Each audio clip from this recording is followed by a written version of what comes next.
Here we go again. Another warden hits the news. 48-year-old Warden Brian Dennis Adams was behind bars Wednesday afternoon. He's the warden of Glenville State Facility, Georgia.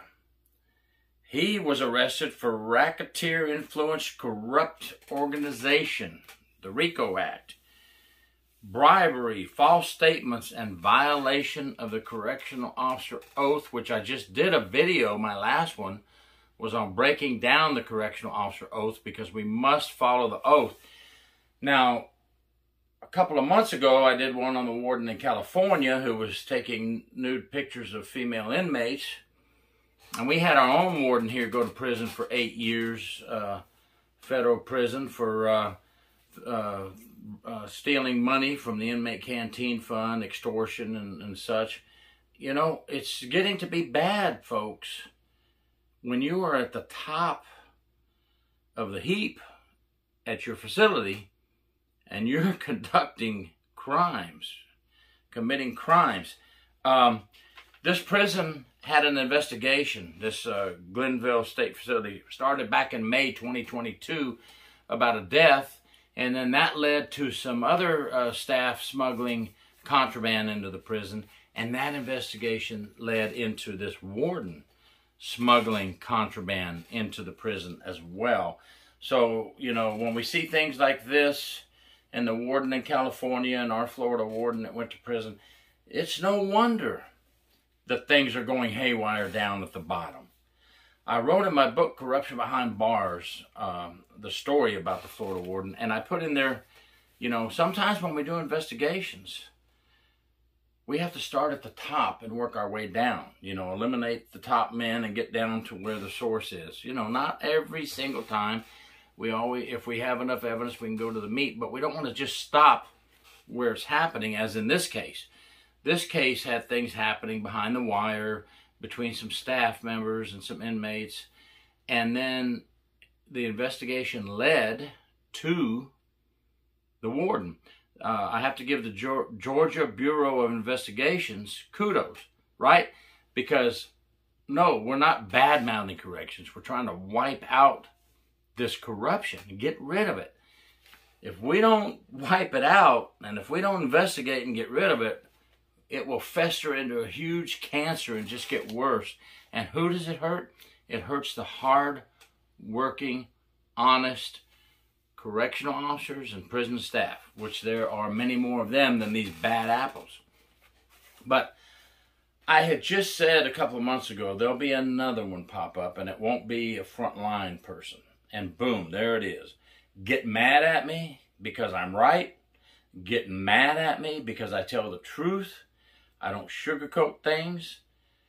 This is bad, folks. This is bad. It's got to stop. I know the Georgia Bureau of Investigations would say, well, we're trying to stop it. That's why we caught them. And that's why we need to continue to fight this corruption.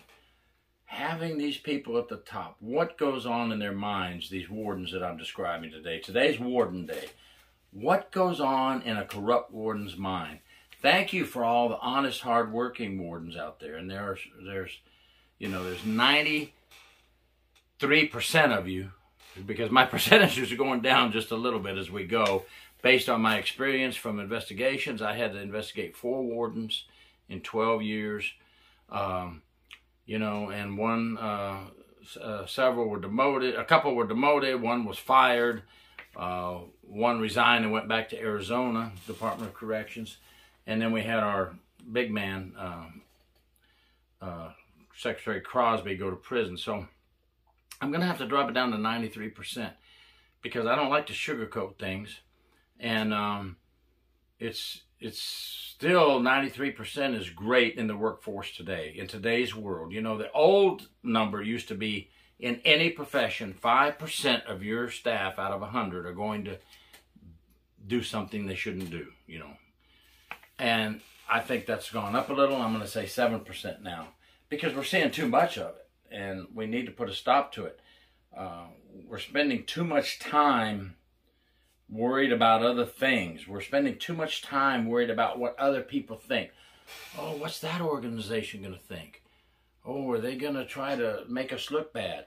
Oh, if my institution makes the news, it's gonna make me look bad. Well, in this case, the warden apparently didn't care, because he was one of the main suspects carrying on these crimes within this prison.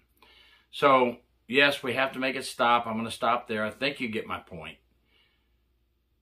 We have to fight it. That's why I bring these videos up, as well as good videos, officers saving lives, officers catching visitors bringing drugs in, officers protecting an inmate from killing another inmate, officers protecting themselves from the inmates, officers saving a life on the way home from work, officers saving a life in visitation when a visitor has a heart attack or can't breathe and performing CPR. There's so many good things we do, but we have to eradicate this bad behavior. We have to get rid of it, because it's taking away from the good things.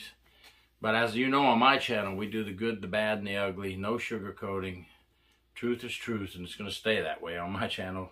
If you wish to watch these things, please subscribe. Thank you very much. Gary York, True Prison Stories.